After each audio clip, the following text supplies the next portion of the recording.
to the CXPA Finland webinar on connecting culture with customer experience.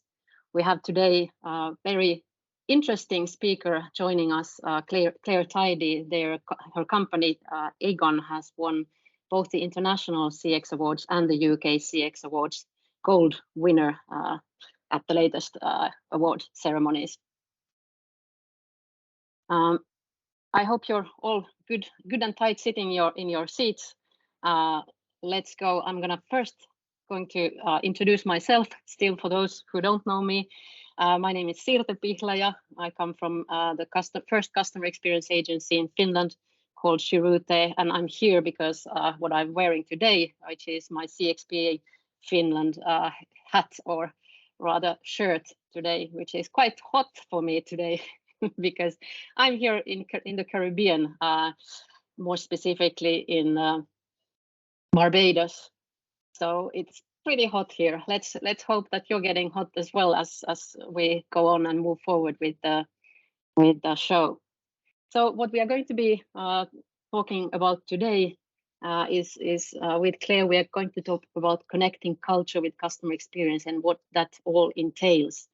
Basically, getting an understanding of customers and trying to make your employees and the organizational culture embrace customer centricity. I'm going to start with a few housekeeping notes, and after that I'm going to let Claire take over, and she's going to be giving you a short presentation about her experiences with Aegon. And then we'll have questions and answers at the end of this webinar. Today, you can join the live discussion in the chat box, of course. Send in any comments you may have if you want to talk with each other, chat with each other during this webinar. Please, if you have any questions, do send them in through the questions and answers tool, because then we'll be more certain to pick up those questions at the Q&A phase of this webinar. If you're sharing anything to the social media, please use those two hashtags CXPA Finland and Shirute, so they'll get automatically picked up in our feeds. And if you want to see what others are tweeting about this webinar, you can go to this address, which is basically very long. Sorry about that today. We had we're usually using a shorter one, but today, make a note of this one. I'll make certain to write it in the chat box as well as soon as I get off speaking myself. So again, CXPA Finland and Shirute. If you want to continue discussions about this topic, we do have the CXPA Puheet, so CXPA discussions forum open, and we have a thread already set up for this webinar topic. And you may or may not have Claire as well joining you in. To be able to join in on the discussion, you need to register at cxpa.fi and go to the discussions at CXPA Puheet. Please change your avatar name in case you do register, to just read the comments. I think that you're able to read them without registering, but it's always so much nicer when we have an actual discussion going on. So please join the others. Of course, today we are also asking you to please send us some feedback as per usual. You can send them via our feedback form, which will be available both on our cxpa.fi website and I think all of our social media channels after this webinar. But if you want to already join there, you can take a picture of that QR code and go there and give us scores on how we're doing. We will be drawing as between everybody who's sending us feedback one of the CX3 books. It's a best-selling book written by about 28 CX professionals from around the world. So you will be getting some very cool advice from that book. I wrote myself a chapter in that book about culture, so it's very topical to this webinar. So if you're interested in the steps to take to really go and make the cultural changes, you might pick up a hint or two from that book as well. We really would like to thank you, all of our partners, for making this webinar possible, and all of our upcoming webinars and events as well. But I'm going to tell you all about them once we are done with the discussion. So you'll have to wait for a little bit more to hear about those. And then for some exciting news, because we have the SEM benchmark coming back. We had a little bit of a year off here, not exactly off because we were busy building something new for all of you. So now the SEM benchmark is coming back, and it's instant. So when you go and take this survey, you'll be participating in the study. Most of you on this webinar are probably from Finland. You have a link for the Finnish, for the English one at the bottom. So the Finnish one would be exactly the same, but you just drop the EN from the middle, so shirute.fi/CEM, and you can get everything in Finnish from there. If you are participating in the Finnish, or this year we're going to have a Caribbean edition for SEM benchmark as well, you will be also added to this international SEM benchmark at the same time automatically. So don't worry about which one you take, we'll sort it out somehow at our end. Also, you will be created automatically some credentials to our new SEM benchmark reporting website, where you will be seeing all of your responses. They will be instant, and well, we're refreshing the reports every couple of hours, so not exactly instant, but as instant as possible. Of course, in the beginning, we will be collecting data from so that we get some statistical relevance. So if you're among one of the first ones to join in, don't worry, you'll be getting all of the refreshed reports as well. So we will be notifying of the first time when your organizational results and scores are in, and after that you can just keep coming and seeing in the website what are the current results. And at the end, we will be creating a final report where you will be seeing how well you fared against your peers. So there's a top 10 that will be revealed at some point as well. So please have a look at the SEM 2023 benchmark and help yourself and your peers to be available and get data to make these benchmarks internationally. Last year we had a very good, or the 2021 report, we had a really good, a lot of people coming from all over the world, so from all the way from Latin America to Asia, and then from the Nordics to the southern parts of Africa. So I'm hoping that this time around we will also be getting lots of responses, and we will be releasing these invites shortly. So have a look at your inbox, and you'll probably hear more from us. We might also be calling you if you're in Finland, so please be prepared to answer any more questions that we might have for you. So I think that concludes my part, and I'm very, very happy to introduce you Claire Tidy. Claire is, well, as she put it in her own words, she used to work as a popcorn girl. Maybe you'll tell us how that went, but then she worked up her way to becoming this CX program manager for connecting customers at Aegon, and shortly they managed to actually win the gold at both international CX awards and the UK CX award. So let's give a big applause to Claire Tidy while I bring her on screen. Lovely. Okay, well, first of all, thank you for having me. As we said, I'm Claire Tidy, and my job is the Connecting with Customers Programme Manager at Aegon in the UK.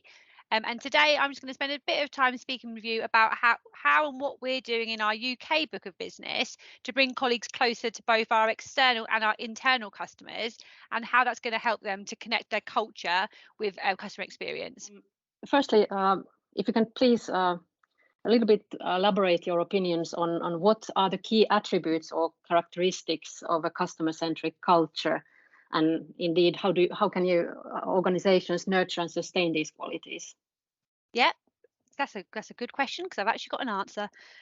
So for me, it's two things. So the first thing is kind of looping back on that bit of feedback, that if you work in a business that refers to customers as numbers, then straight away you've unhumanized, if that's a word, that they are actually people who have expectations, they have things that they're trying to achieve themselves. So I think to be truly customer centric, you've got to humanize those customers. And whether that's linking them in directly by bringing them into the business like we do, or creating call libraries so everyone has access to listen to the kind of challenges they've got, there's a lot of different ways that you can directly do that. I think for us as well, we have created internally what we call our Connecting with Customer Promoters team. And what this is it's made up of very CX focused individuals, but across every department in the business. And we meet together every month, and we talk about what's going on the program, where are the challenges, what are our gaps. And they're the people who will sit in their team meetings, or sit in project meetings, or legal terms and conditions review. And the voice and language we use is changing. So rather than somebody sitting there and going, we need to update these terms and conditions because it's too many words, people will start to say, or they'll be encouraged to say things like, we need to simplify this because it's too complicated for a customer. And so I think you have to start small. You have to start with a team of people that are truly believe in it, truly believe the program, believe they want to be customer culture focused, and would do anything to get there, to be in those conversations and change a language away from a number or a task, and humanize it's for a customer, it's for a person. Yeah, I'm sure that if you have somebody who's very passionate about the customer experience, that will eventually go to everybody else in the, at least nearby him or her. Yeah, and I think we've seen that in some of our results. So in the first year of the program, we had 4,600 hours of engagement in the program. And obviously that was launched, that was creating this team, it was starting to use the language, share the content, etc. And you'd think you'd probably hit a lull, or maybe go up a little bit. But in the second year, we actually hit nearly 8,000 hours, so we nearly doubled. And I think it's exactly what you're saying. As soon as you've got a couple of people on board who you can rely on, who speak the language day to day, other people naturally start doing that. And we've been super fortunate because, like I said, our executive team are really on board. So we have an awful lot of support from our internal communications team for sharing our stories, sharing our videos. And I think when they also see that that's coming from the top down, they're being encouraged to do that by, their boss's boss's boss. But also they're hearing that in their day-to-day job with their colleagues. And it naturally just becomes a way of life where you just stop saying there's 5 calls in the queue and saying, oh, there's 5 customers we need to help. That's for sure. How would you say that, you mentioned your leadership team, how did you get them on board, and or was this program driven by the top or bottom up? Which way did it go? Well, so it's interesting. So I actually, 2 years before the program started, I kept saying I'd love to do something on customer experience because I was from an operations background. And at that time, it was in the telephony team. So you hear a lot of the challenges, and there wasn't anything there. But we actually got a new CEO quite a few years ago now. I think it's 3 or 4, Mike Holliday Williams. And he is probably one of the most customer centric people I've ever met in my life. And he actually created the program and said, I want a program that's purely focused on customer culture. And that's when I then took over the role. But he literally said to me, here's a budget, here's an objective, have fun. And that was the scope. So what we did was, like I said in the presentation, we spent time to actually go to, the first 2 months were literally back-to-back meetings by going to every single department, going into subsections, so leadership teams within a department, and saying to them, what does customer culture mean to you? How engaged is your department? What do you need from us? And at that time, you get very honest opinions, and a lot of them means nothing to us, Claire, because we don't speak to customers. And that's not the attitude you want, but you need to know that's where you're starting from. And so we took notes on all of them. We looked at that, and there was a scale of 12 things that had been repeated a number of times. But the top 3 was, you need to humanize a customer because don't know who they are. I don't even know what our customer wants, and I don't really know what part I play. And so we got the executive on board by having those conversations and making sure what we was doing was relevant and was going to be a good investment in their colleagues' times to get involved with the programme. But also by creating that scorecard, I think everyone's a little bit competitive. And now that there is a scorecard which says how well everyone's doing in comparison to everyone else, you don't want to be in the bottom when your boss is seeing that, do you? So it naturally gets them more involved and wanting to provide feedback and saying what isn't working, because they want their staff to be involved. And so, yeah, it came from top down, but they're very engaged. They're very happy with tailoring approaches, speaking about where the challenges are.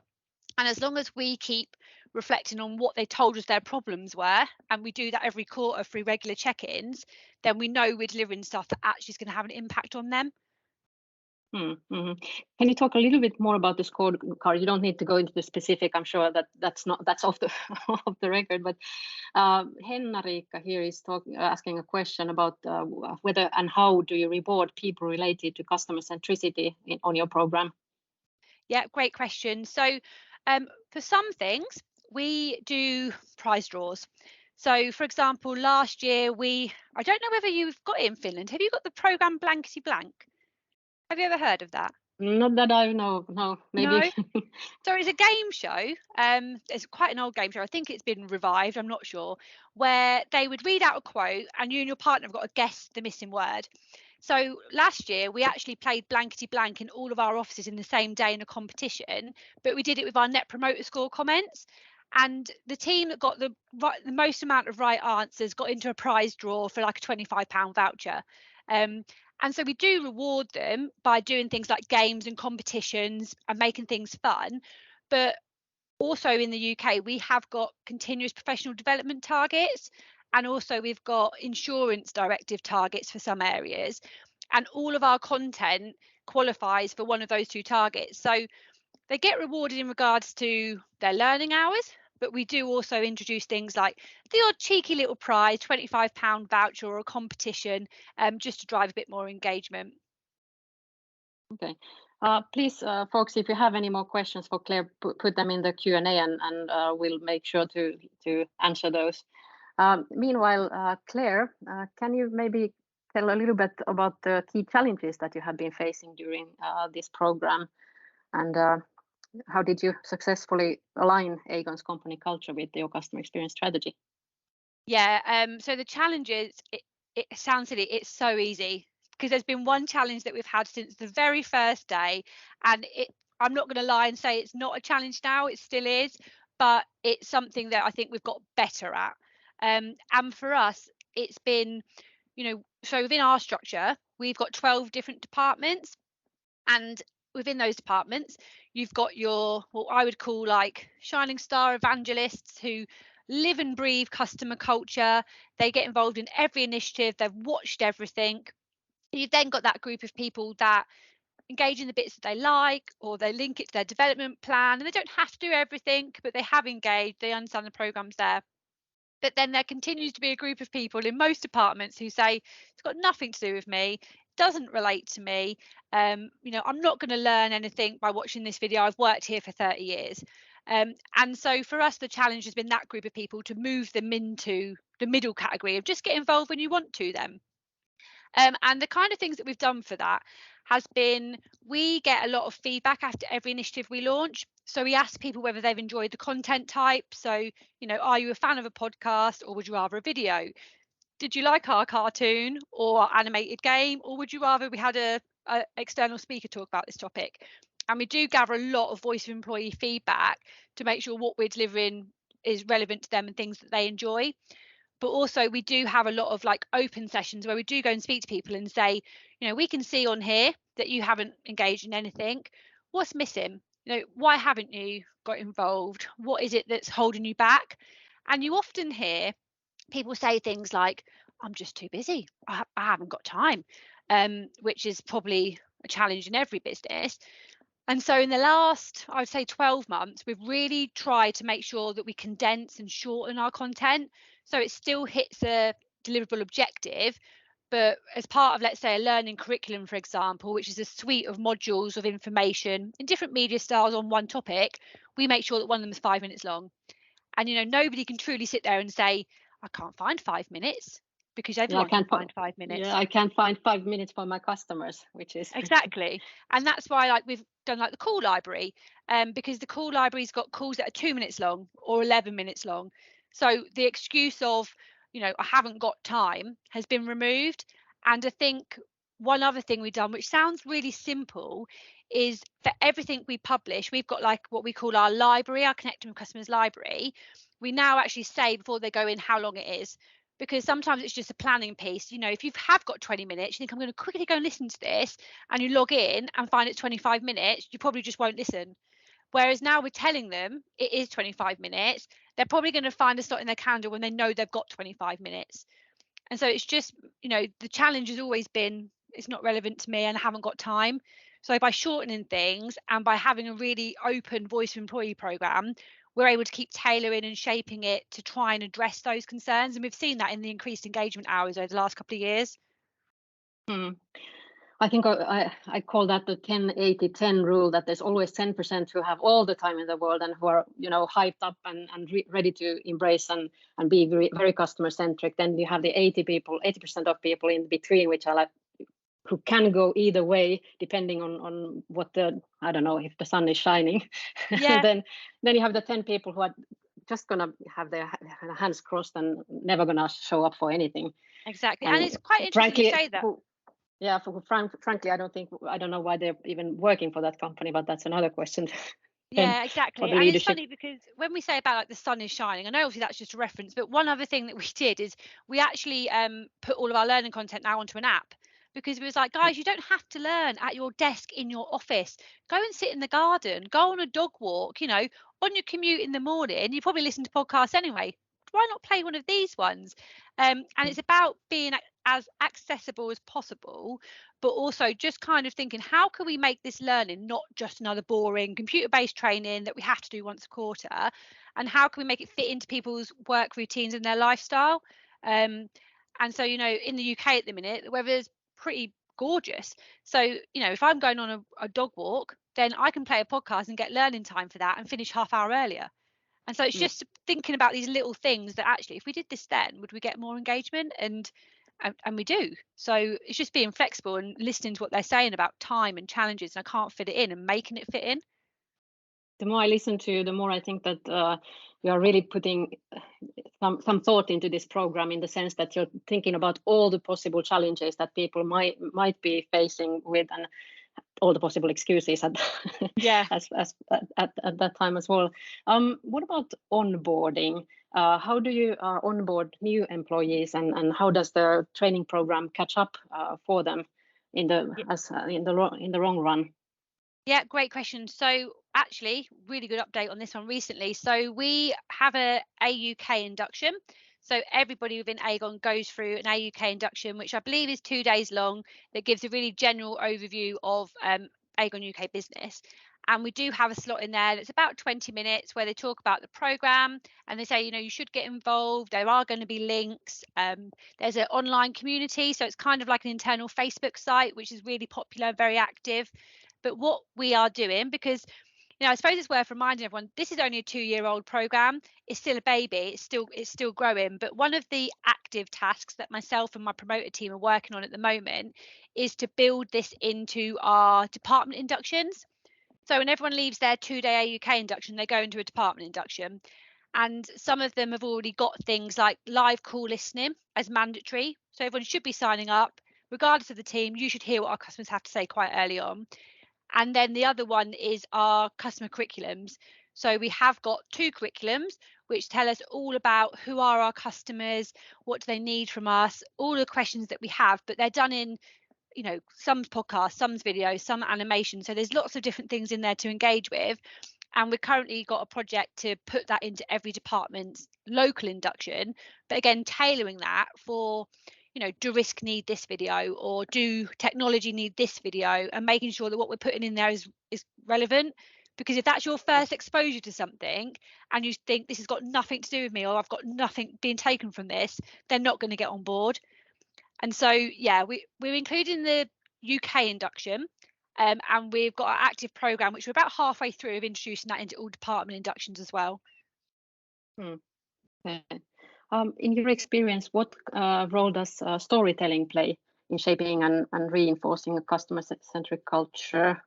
Yeah, so maybe can you share an example of a powerful story that has been helpful?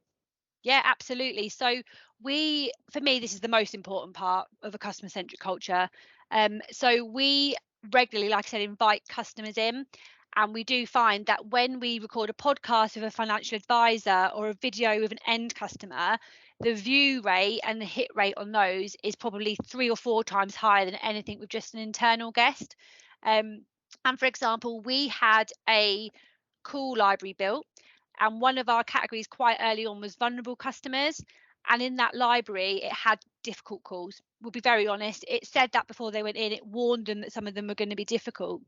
And what that enabled us to do was to realise that there was a bit of a gap in the business, that people knew what a vulnerable customer was, but our staff felt really quite unsupported in having those conversations and not taking that pressure home with them and thinking about that emotional customer that day. And so for that, we worked with a local charity, the Samaritans. It's a really big charity actually in the UK. And we built a training program for our internal staff on how to deal with vulnerability and how to support customers, but also where that line is between what the expectation is of you as a professional and a person. You're not there to actually give them counselling, etc. You can reference to those kind of areas, but that's not for you to deal with. And I think just by having those calls and playing that some of them are really difficult, there was suddenly a greater awareness from other teams that even if you think all you're doing is updating some wording on a letter, you are making this many customers' lives easier and potentially removing stress from their lives, or another letter they've got to deal with through a bereavement, or if they're already going through a pension sharing case and losing half their pension effectively to an ex-spouse, they really don't need another letter from us saying, well, can you send us this form, when they've already done it.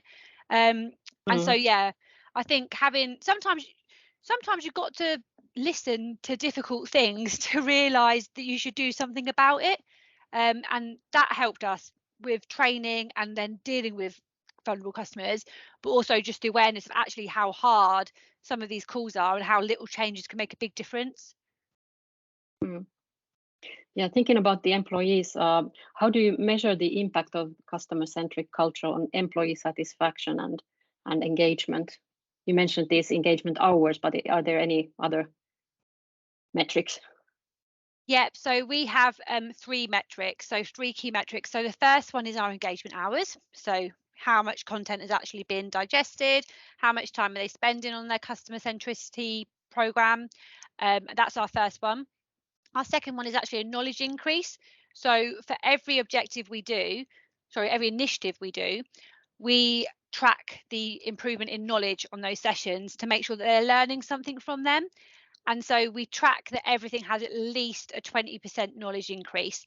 And sometimes that can be difficult, because if you're doing a talk on workplace customers and 80% of the people that turn up work in workplace, it's a bit intimidating. But it's about our training's more holistic. So we're not necessarily just talking about a workplace proposition. We could be talking about the team or the structure or onboarding and things they might not be aware of. And then the final one is actual measurable impact. So what percentage of engagement has resulted in an action? And so we're working on, at the minute, from just one event that we had a couple of months ago, we had 44 process improvement ideas. And so we're working through them at the minute to see which ones can we improve, can we actively do something on, and which were just suggested. And we actually do include those suggested ones because we're trying to track that it made someone think about something. Whether that doesn't deliver anything or not, or whether we can't put that in, is irrelevant. What we're tracking is, are they thinking about what we could do to improve an experience? And that's where that percentage of actionable takeaways is tracked closely as well.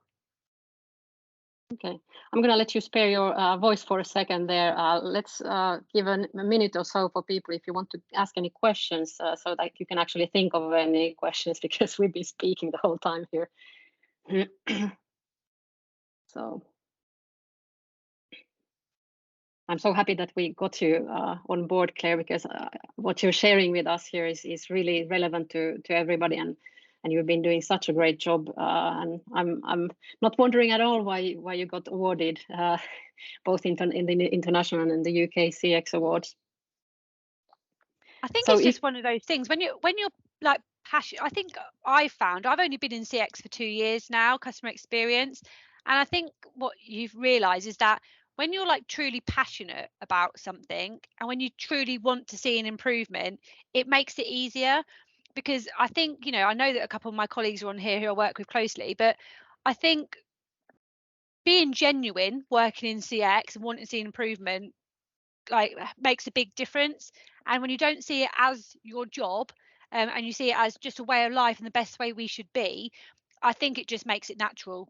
And so I love the topic and I could talk about it till I'm blue in the face, but as you know, it's the first time I'm actually speaking about it today, so hopefully people have got something from it. I think you have lots of supporters here. By the way, you have colleagues of yours who are saying that they also work at Aegon and have really seen the impacts and benefits of the Connecting with Customers program. And also earlier on, we had Andrew telling about how they can actually see. He works in IT and in Aegon, and he can really see how this connection is made both with the customers and like internally and externally. And he continues saying by saying that we are getting to know people in different departments that we do not usually speak to. For instance, finance, legal, distribution, and in IT, we feel like we are in the engine room of an ocean liner, never seeing the customers. Yay! You have maybe read my chapter in the book CX3, because that's exactly what I was talking about. Was my metaphor there, talking about ocean liners, because you never really see the customers, is what he's saying. And the program gives them the chance to listen into calls, see customer-facing colleagues, and use the systems they are actually looking after in the act, and really getting feedback from all the customers. So it's very valuable for them. I see. I think breaking down silos is really important. Actually, like what Andrew's point is a really big point, because how many people truly in their business can say if they wanted to go and speak to somebody in marketing, they'd know who to speak to. Like I can honestly say, when I was in operations within Aegon, if someone had said to me, you need to go and speak to somebody in risk about this or this legal letter, I wouldn't have had a clue. I wouldn't have known who that person was. And so one of our initiatives is called Department of the Month, and every month we've shared content on what every department does, who to speak to, how they connect with customers. And I think that's just helped break down and make sure that those conversations continue, because you can have an idea, but if you suddenly think, I don't know who to speak to though, you're probably just going to park it. But if you do know who to speak to, suddenly there's a link and there's a way forward. Also, Hanne here is thanking you very much and saying that this is very impressive. She can hear your passion. So I'm not the only one saying this here. Oh, good. I'm being supported. Hoping you can't hear how breathless I am. Like I am actually quite pregnant, and so my lungs are being squashed. But you're doing a very good job. Don't worry. Well, maybe if we move forward to another topic, communication. So how would you say that organizations could effectively communicate their customer-centric culture, both to employees and externally to customers? What are the your best advice for this? So my best advice is to find a buddy in your internal communications team. So we have got an internal communications team who deal with like our CEO weekly newsletters, our managing briefing packs, our intranet site, and all that kind of stuff. And luckily for us, for about a year now, we have a meeting with them every month and say what we're doing this month, what's coming up. And they're really, really great at linking them into things like, actually, all managers should know about this, or actually, I'm going to put this in our CEO newsletter, which we know gets a huge hit rate and a lot of people read it. And so internally, I would say a lot of it is through things like internet, but I'm going to big them up again. Having a team of promoters who are talking about it in their day-to-day life, sharing it in their team chats, talking about it in project calls is invaluable. It really, truly is.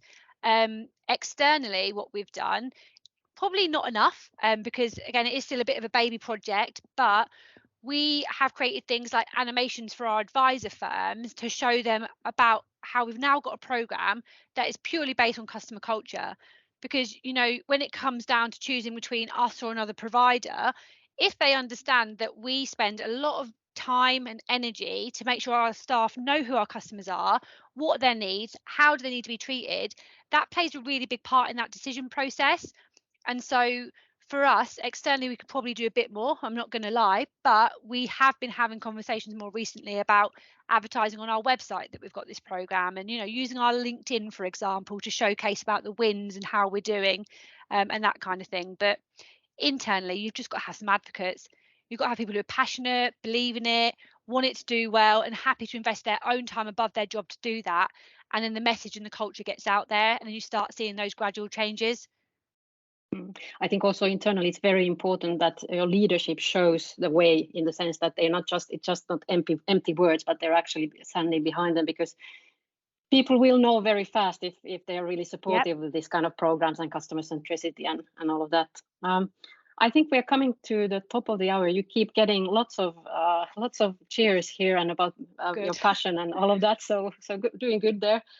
Maybe if we can wrap this up with a question about the future, that and maybe I have another question then too, but first let's try this one. So if you're looking ahead, what do you see as the future trends and challenges in connecting culture with customer experiences, and how should organizations prepare for these possible futures? Yeah, so for me, it's, you know, my fear is it's been there for 2 years, still feels a bit new, still feels new, exciting, but how do you keep it relevant? How do you keep it something people want to do when you've tried to mix it up so much already? Are you going to be repeating the same thing? Is it going to have the same level of interest? So keeping the topic fresh, I think, is a big challenge, and keeping it something people want to engage with.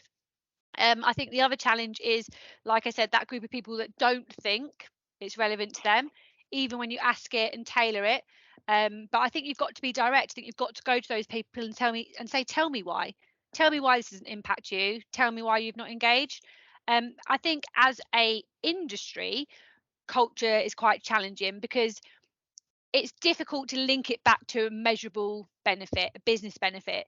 So, you know, to your bottom line, to your figures, to your NPS scores, etc. It's very difficult to directly link how an improved customer culture has influenced that. And, you know, we've still got a way to go to show some of that, but we are able to evidence slowly that it's input in it. But it's hard to be able to specifically say that having a customer culture program will improve your business bottom line without having the stats. And I think the challenge is, how do you do that and not take it away from being what it is to suddenly becoming another project where actually it's just do it if it's going to make money, which is not what it's about at all. Not at all. Yeah, that's for sure. Last question. What would be your advice for anybody who's listening in here now or later for the recording? Advice would you give to organizations looking to align their culture with their customer experience strategy? And what are some practical steps that they first need to take in order to become, you know, the next Aegon? Well, hopefully they won't, because we want to keep winning gold. But no, so I would say that, you know, the practical steps are, you have to spend time up front to find out what your problem is. You can't guess. You need to speak to the people that you want to engage, to ask them, what do you need and where are our gaps? Because there's no point guessing, there's no point assuming if then people aren't going to invest in that. And so I think one of the biggest practical tips is to find time to regularly engage your audience, and to be flexible and willing to change what you're doing and tailor what you're doing to meet all of those needs. And I truly think that's probably the most practical tip, is that this is a voice of employee program ultimately. Do you know, I'm not going to improve customer culture on my own. I need to create stuff that's going to make people want to improve their customer culture and naturally do that. And so it is about taking that time and just knowing where the gaps are, knowing what the challenges are, and not guessing. Just don't guess. Just don't guess. That's a famous last words, I guess. Thank you, Claire. Thank you so much for this beautiful presentation. And I think that we've been very lucky to have you join us today. And I really hope everything good for Aegon and for you personally in the future. Everybody on the call, please let us know how we did today by sending us in some feedback through our feedback form. And I also want to remind you that we are going to be having a few CXPA events coming up later this spring or summer maybe already, because the next webinar that we are going to be having is on the 13th of June. This one, unfortunately for Claire and the folks, other international folks online, is going to be in Finnish, but it's going to be about artificial intelligence and customer experience. And we have been fortunate enough to get Microsoft Finland COO Teemu Wiedgren, so Chief Operating Officer, and Aksu Paimio, who is in charge of Microsoft Finland's customer experiences. So they are going to be telling us a little bit about what's lying in the future, not in the cultural field, but maybe in bringing some AI into the customer experience picture. And I also want to thank all of our partners for making this webinar possible. And please join us for upcoming meetings. Our next live event after the 13th of June webinar is going to be the CX Day. One more in between. We're going to do a CXPA hack on the 29th of August, again with Microsoft and Elisa. So you're going to be able at that moment to join in and work on in this special small work groups, and hack some AI into customer experiences. So in June, we're going to be talking about AI, and then we're going to go deep into the actual doing in concrete terms in August, on 29th of August. And then, as I said, the CX Day, of course, is going to be held on the 3rd of October. So please put this in your calendar already, so you'll be sure to be able to attend at that point. And when you get the invite for the STEM benchmark, please join everybody in that and help us get as many survey answers as possible. We have some great partners joining us for that one as well. The Customer Experience Magazine, EXCO from the Caribbean, and the Women in CX, which Claire and myself are both part of, and that's how we actually met with each other. So a great social network of women in CX at that. Now I want to thank everybody, especially Claire, for joining us, all the people from Aegon who have been supporting Claire in her job, and everybody online listening in or watching this webinar as a recording later on. Thank you, everybody, and let's meet next time again. Bye-bye. Bye, thank you.